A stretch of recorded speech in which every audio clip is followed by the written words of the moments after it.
Bonsoir tout le monde, nous sommes très contents de vous retrouver à l'heure de votre émission baptisée Saoudoué Koné.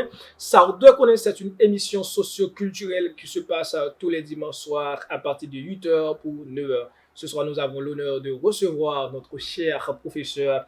Il répond au nom de Bullet Laurent.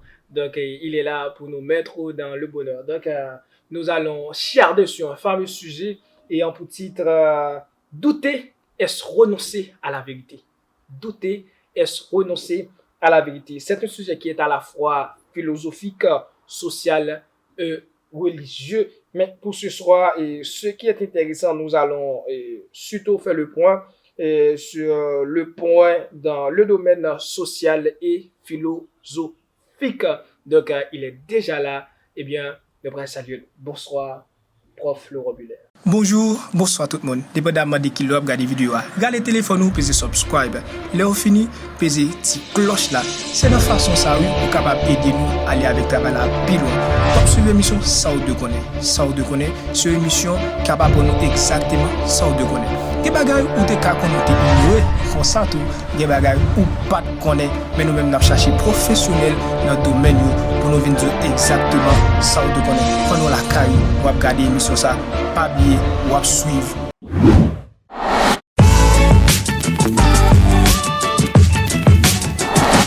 Bonsoir, Maître Dong. Bonsoir, Laurent. C'est un plaisir inestimable d'être avec vous ce soir, ce dimanche 4 juillet 2021. Ça fait longtemps que j'ai grand envie d'être avec vous, mais face à la situation du pays, mais aujourd'hui nous sommes là Yes. pour débattre un sujet assez intéressant. Tu peux me rappeler le sujet? C'est bien douter, est-ce renoncer à la vérité? Je crois qu'on aura le temps de pouvoir travailler sur ce sujet et de pouvoir répondre à toutes les questions que les auditeurs auront à répondre. Bon, Guy, prof Laurent Buller, et d'abord, c'est à quel sentiment que vous êtes présent? Et parce que je dois rappeler avec et tous les gens qui nous regardent, et vous êtes mon ancien professeur. Oui, je crois que j'étais votre professeur de NS1 à NS3, je crois. Oui. J'étais votre professeur de littérature française et haïtienne.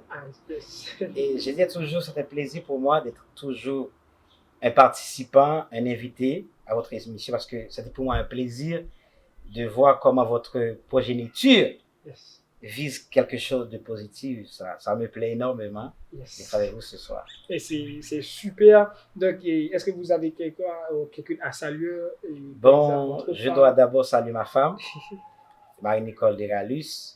Je dois saluer mes deux filles, et Joshua, Nachalia Laurent et Linishama Laurent. Mes deux filles, je vous aime, ainsi que ma troisième femme, et Nicole Desralus. Je vous aime tellement, chérie. Bon, Bagay et prof Laurent Buller, donc nous saluons aussi notre caméraman JD. Donc, il fait un travail de titan. Eh bien, JD, tu es salut mon ami frère. Donc, le sujet c'était bien douter, est-ce renoncer à la vérité. Donc, maintenant, nous allons essayer d'ôter ce mot à une définition et à savoir douter ainsi la vérité. Alors, monsieur Laurent Buller, qu'est-ce que la vérité? Bon, je devrais répondre à cette question. Vous savez très bien que les auditeurs qui me regardent et ceux qui m'écoutent, on ne va pas tellement élaborer le sujet parce que c'est un sujet purement philosophique. Mais surtout, on va surtout apporter quelques petits détails. Okay. Et qu'est-ce que la vérité? Pour pouvoir répondre à cette question, j'aimerais me faire référer au texte le plus ancien, c'est l'allégorie de la caverne de Platon. Dans ce texte-là, Platon essaie de répondre à cette question. Mais de prime abord, j'aimerais apporter une petite définition avant même d'entrer dans le vif du sujet. Alors, la vérité, c'est quoi? La vérité, c'est l'opposé du mensonge. C'est lorsqu'on recherche la vérité. Et chercher la vérité, cela voudrait dire, c'est éloigner le faux et chercher le vrai. Et dans l'allégorie de la caverne, vous n'êtes pas sans savoir que cette histoire philosophique nous raconte l'histoire des prisonniers qui, dans un premier temps, étaient, je dirais, assoiffés de la vérité, du savoir. Yes. pendant un certain moment, ces gens avaient du mal à comprendre c'est quoi la vérité. Ils étaient dans l'illusion, Yes. On pourrait aussi dire dans l'ignorance. dans l'ignorance. Un bon matin, l'un d'entre eux s'est échappé. Parce que à l'époque, quand ils voient la lumière, ils pensent que c'est une lumière quelconque. Yes. Mais la lumière que Platon a voulu démontrer dans ce texte, c'est la vérité. C'est la vérité. C'est pour ce, dans son cours philosophique, il essaie de nous indiquer deux types de monde. Le monde sensible et le monde réel. Alors, il ne faut pas être sans savoir que ces prisonniers étaient dans le monde sensible, un monde palpable, touchable, Yes. un monde dans lequel on ne peut pas trouver la vérité. Il fallait bien que l'un d'entre eux sorte pour trouver la vérité. C'est à partir de ce moment-là, quand ce dernier sort, de retour, il retrouve la vérité, il partage ce qu'il a trouvé aux autres. Yes. De prime abord, avec, et je dirais, cet renouveau qui vient d'installer chez eux, et monsieur Macabra, ça facile base. Yes. Parce que n'oubliez pas que ces personnages, ils laissent dans les ténèbres, dans la noirceur, Yes. dans l'illusion. Quand on voit la lumière pour la première fois, prenons un exemple très clair, et on dit toujours dans l'habitude de dire que débouter dans la lumière, débouter dans la noir, excusez-moi, où est la lumière, et comme souvent égaré. C'est comme si ces personnages-là, je veux dire, ces personnages-là, qui étaient dans le désespoir de l'ignorance, mais avec cette vérité que ce dernier a retrouvée, eh bien, la lumière a jailli sur eux.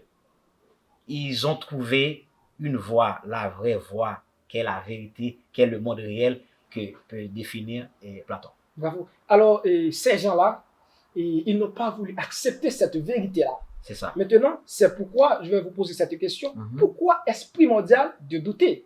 Alors, lorsque ce dernier il est retourné, donc maintenant, ayant comme si raconté les choses, et les gens, ils ont douté.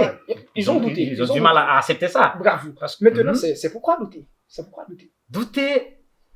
Douter vient de l'espagnol, c'est doutar. C'est lorsqu'on n'est pas sûr de quelque chose. Et parfois, il y a des gens qui prennent le doute comme quelque chose qui est négatif. Loin de là. Lorsqu'on doute, c'est ce qu'on veut chercher, la vérité. On veut trouver ce qui est vraiment véridique, ce qui est vraiment essentiel. Alors, si on ne doute pas, on ne pourra pas trouver la vérité. Vraiment, on ne peut pas trouver la vérité. Je vais donner un exemple très clair. Prenons l'exemple d'une histoire biblique. On dit toujours que Adam et Ève avaient péché. Grâce à leur péché, à leur imperfection, nous avons tous hérité de l'imperfection, du péché et en fait la mort. Est-ce que vraiment Adam avait péché? Mais c'est douter. Ouais.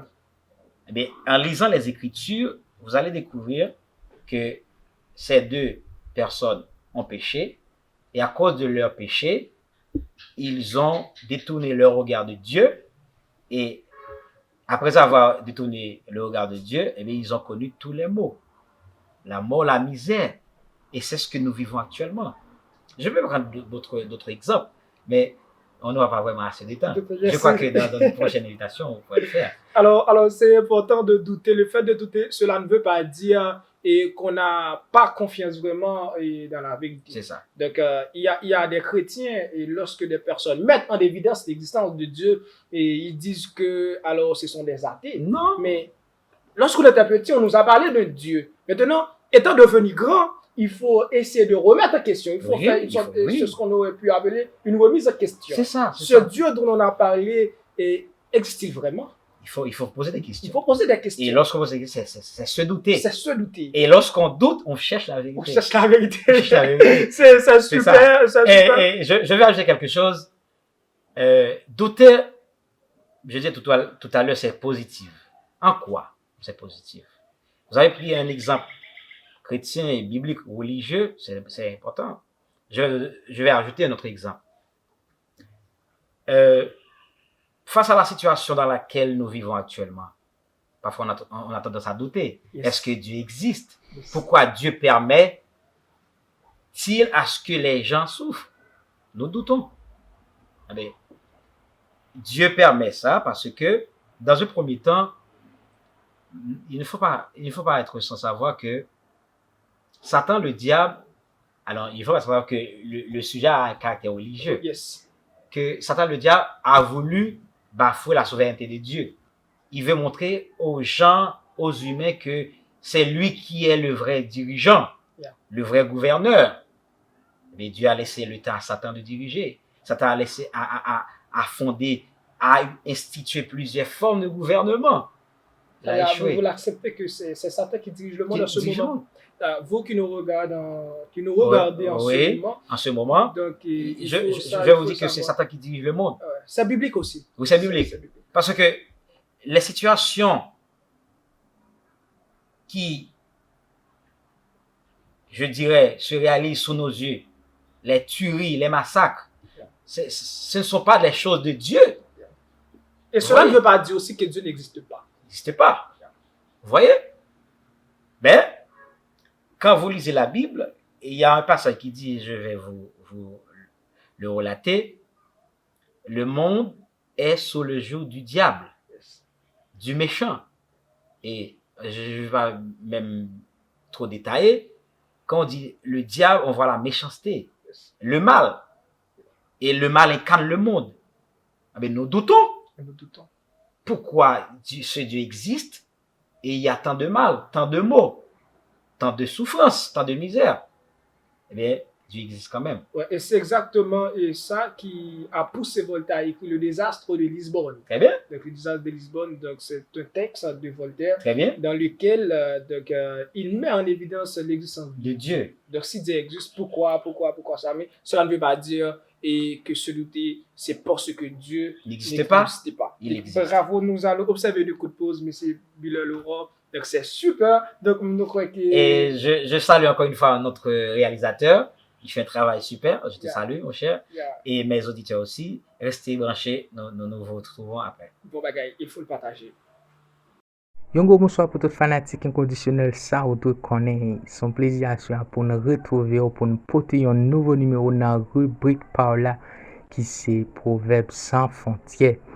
Proverbe nous pour nous avec assurance c'est coulève qui serré c'est lui-même qui grossit. En mot qui ça me le dit aux amis. Tout autant on consommer des énergies positives la caillou attirer avec l'attraction, eh bien, un jour, ou bien pour devenir véritable héros dans ça que vous subissez. C'était amis, un frère, serviteur, compatriote, Joseph Albert, ça vous reconnaît. De retour après la pause, mesdames et messieurs, si vous nous rejoignez à peine, je vous rappelle que vous suivez l'émission Ça vous connaît. Nous avons avec nous sur ce grand plateau le professeur Buller-Laurent, et vous venez de suivre et la rubrique et Culture sans frontières. Bravo, monsieur Laurent Buller, nous continuons avec l'émission, c'est ça? Aucun problème. Bravo, donc vous êtes en pleine forme. Ah ouais, je suis à l'aise. Bravo.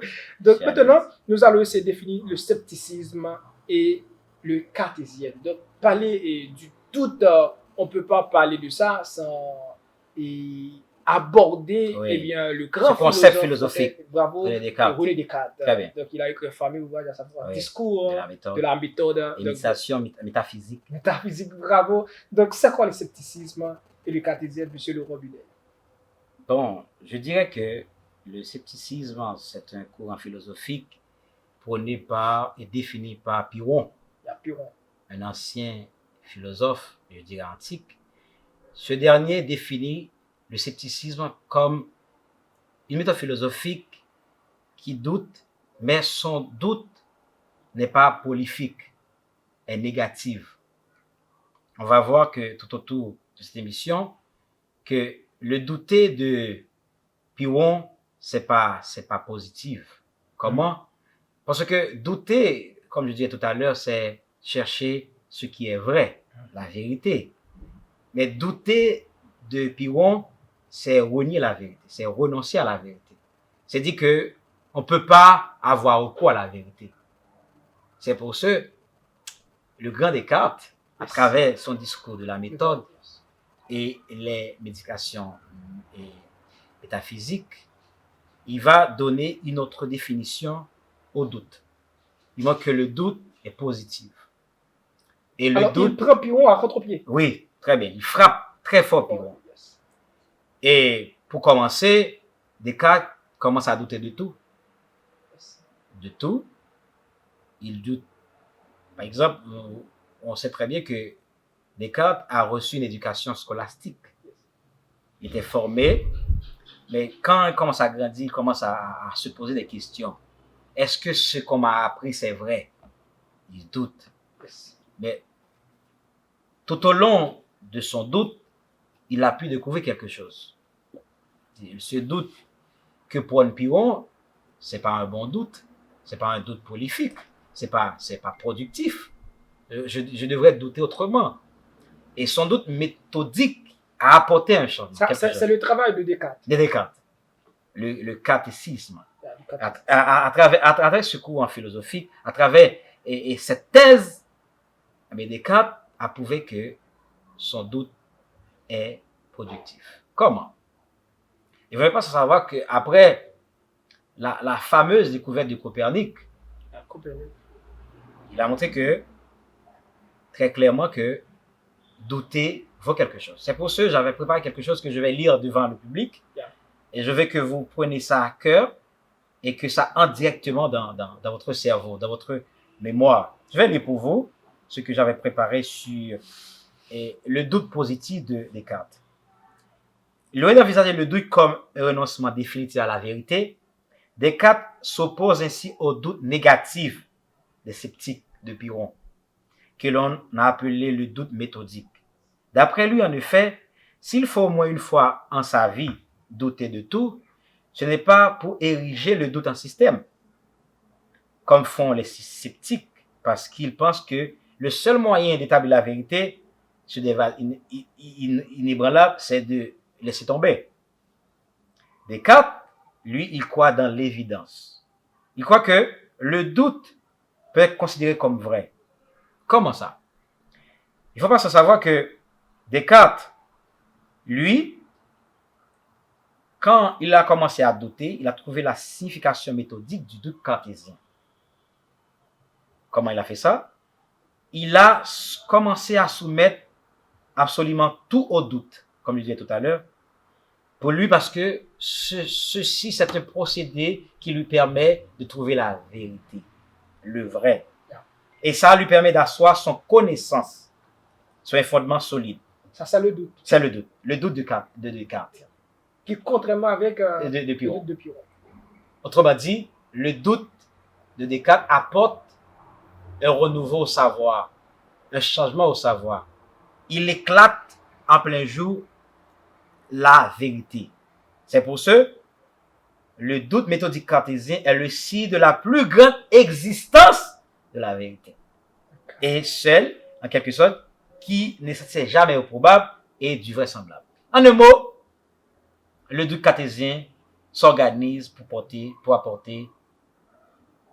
accoucher à la vérité. Yes, c'est super. Et c'est pas sans raison que René Descartes, je crois, dans ce livre, Discours de la méthode, il a dit, le philosophe, lui, il ne doit rien admettre sans preuve. Non? Tout ce qui est avancé doit être prouvé. Prouvé. Donc, c'est l'importance du doute de Descartes, contrairement avec Piron. Maintenant, s'il y a un conseil à donner avec les gens qui nous regardent, est-ce que c'est le doute de Piron qu'on doit mettre en évidence ou encore celui de Platon? Je conseille aux gens qui veulent chercher la vérité, à ce qu'ils s'attachent au doute cartésien. Celui de Piron est négatif. Ça n'apporte à rien. Okay. Mais quand on a suivi de près le doute cartésien, ça apporte un renouveau. Ça apporte le changement. Et toujours dans le discours de la méthode, quand Descartes continue à douter de tout, il dit bon, je doutais que ce que j'avais su autrement, c'était du faux.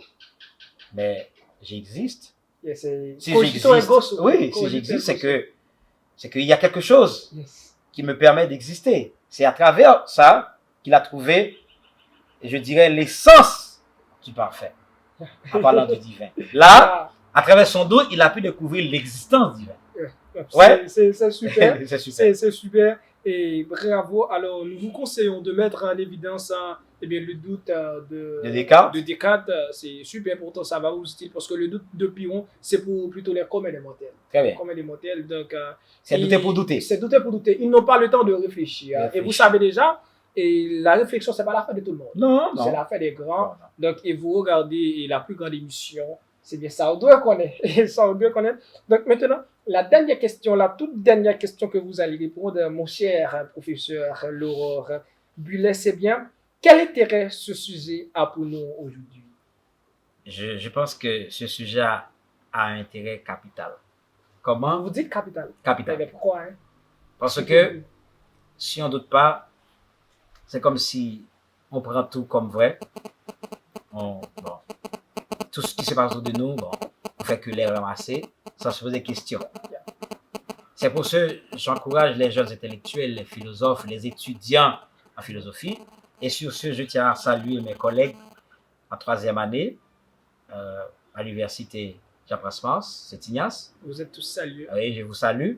Je salue en particulier mon collègue Voltaire, un ami. Tu me comprends, Voltaire?